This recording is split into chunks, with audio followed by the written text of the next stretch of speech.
this reaches at least one person, then I'm doing the right thing. My husband took his own life May 17th due to PTSD. He was an active duty soldier. We have a 2-year-old little girl. She'll actually be 2 June 5th. And she just came home today. And she walked around the house in every room asking where her dad was. And we have pictures on the fridge, and she keeps pointing them out, going, "Dad, Dad, where's Dad?" So if you're fighting and you don't know if getting help is worth it, I promise you getting help is worth it. Because I get you're in pain, and we probably will never understand how hard PTSD is until we have it. But your family needs you. Somebody needs you. You have to fight.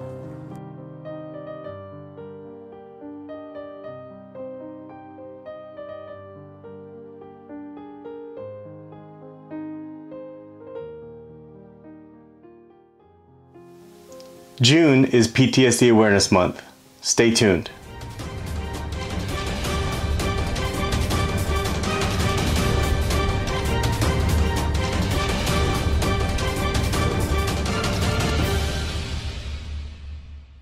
Welcome to How's It Hapa, where we bridge the gap between the military and civilian lifestyles, and we cover everything in between. Think you understand post-traumatic stress disorder, PTSD? I have some concepts about PTSD that you might not have taken into consideration before in dealing with PTSD and the military. June is PTSD Awareness Month, and with everything going on in the world, I want to take some time to acknowledge how PTSD is a silent killer that affects both civilians and military veterans. From the perspective of a former junior officer having served in Operation Iraqi Freedom, my goal is to shed more light of understanding and support for PTSD awareness. The United States Senate designated June 27th, which is a Saturday this month, as National PTSD Awareness Day. And for the National Center of Post-Traumatic Stress Disorder has also designated the entire month of June as PTSD Awareness Month. Take a look at this calendar and you'll see that each day has been observed specifically toward PTSD support and awareness. In case you didn't know, civilians and veterans speak 2 completely different languages. Don't believe me? Well, ask any veteran or active duty member, what's a side shadow hop? Or what's a front leaning rest position? In all my videos, I'm going to do my best to use basic terminology and not military lingo as much. I want everyone to keep up with what I'm talking about. In today's video, I'm going to discuss PTSD, its possible origins, and considerations that you may not have accounted for. Specifically, why PTSD affects veterans more than the average citizen. Here's a disclaimer. I am by no means a professional counselor or therapist. I'm just a veteran with a perspective from my own experiences, having been in the military and having served in combat. PTSD was once called shell shock during World War II, or battle fatigue syndrome, which is a serious condition that can develop after a person has experienced or witnessed a traumatic event or a series of events in which serious physical harm occurred, was threatened, or witnessed to death. By definition, Oxford Dictionary says PTSD is a condition of persistent mental and emotional stress occurring as a result of injury or severe psychological shock, typically involving disturbance of sleep and constant vivid recall of the experience with dulled responses to others and the outside world. So most folks associate veterans with PTSD to direct combat action, but there are several things that you may not have taken into consideration, and I want to highlight those additional hardships that resonate within our military community, possibly leading to PTSD. When I was a very fresh platoon leader serving in Iraq, I deployed right out of my officer basic course, so I was a fresh second lieutenant, which is the lowest grade on the officer side of the ranking system. And from this I learned quite a bit about PTSD and resilience. First of all, understand, in combat, not every soldier deployed experiences direct enemy attack. Some don't see any direct enemy contact. Some experience more indirect enemy contact, such as mortars, rockets. Combat veterans have many different experiences and many different situations based off job and location. So my question is, why do all sorts of veterans with vastly different war experiences, from your infantrymen to your less combative jobs, suffer from PTSD? What I learned as a second lieutenant was that everyone has their own idea of hell, and everyone processes death differently. Every single human has their own idea of doomsday. In other words, everyone has their own idea of a bad day. The resiliency of one person is not the same for the next person.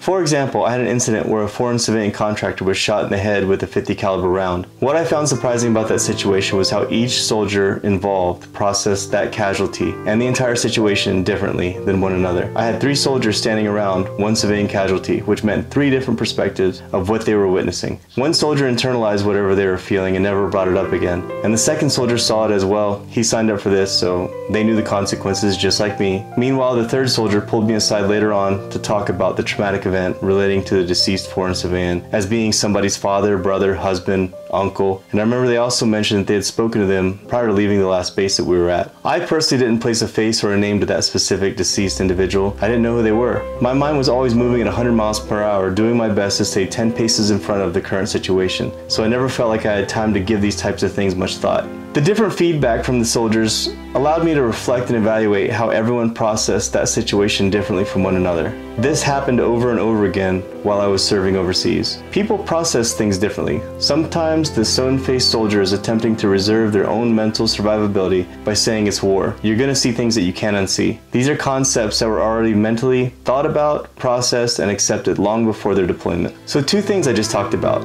Number 1, each and every different person, soldier, marine, sailor, airman, civilian, has their own idea of hell. Number 2, each and every different person processes death or trauma differently. That's important to understand whether you're a veteran or a civilian. Another thing I want to talk about. With war, you normally hear about the traumatic boom that caused the PTSD, the roadside bomb that exploded or the rocket that landed near the soldier. But the part that's rarely discussed is the altered home life after deployment and the fact that your military culture is taken away from you once you're placed back in society and you leave service. You're placed back into a population where 95% have never served, nor do they understand military culture or have any knowledge. Just before I left Iraq, I had 2 soldiers within my own platoon that begged for me to extend them. They didn't want to leave, and they wanted to stay in Iraq longer. They didn't wish to go home. Well, for these 2 specific soldiers I'm talking about, when they left for deployment, they were married, had a family, had the so-called white picket fence, dog in the yard, single family house, and life was great for them. One of the soldiers actually explained to me why they didn't want to go home, and it was simply that when they go home, they're going to have to move with their parents, they're going to have to go through a divorce, stuff is in storage, they have to sell their house, and at some point they're eventually going to have to go to court for custody purposes for the kids, and it's just not the life that I want to go back to. It's not the life that I left. When I left, everything was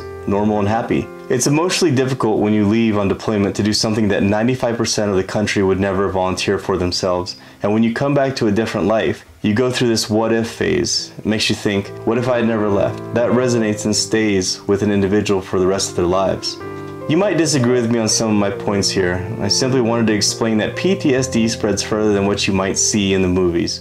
Losing your life, your family, after deployment, having the experience change you to where you can no longer relate to friends and family, can affect PTSD. All these things are to be taken into consideration. The hardships one can take on is very multifaceted. PTSD is extremely complex, and my point was for you to take other things into consideration. With this being PTSD Awareness Month, I don't want anyone to suffer in silence. I'll post some information on studies for PTSD, and I'll post some additional information about PTSD Awareness Month. If you or someone you know suffers from PTSD, please get help. Please talk with them about seeking help. Veteran centers offer confidential counseling and assistance for veterans. Their number is 1-877-927-8387. And like I said, I'll post some additional links below as well. I want to say a special thank you to Miss Emmy Rose for allowing me to use her TikTok videos. She lost her husband recently, Blaze Rose, who took his own life after silently suffering from PTSD. It can definitely help when you can relate. As like many of us, Blaze was a loving husband and adoring father to his 2-year-old daughter before PTSD overcame him.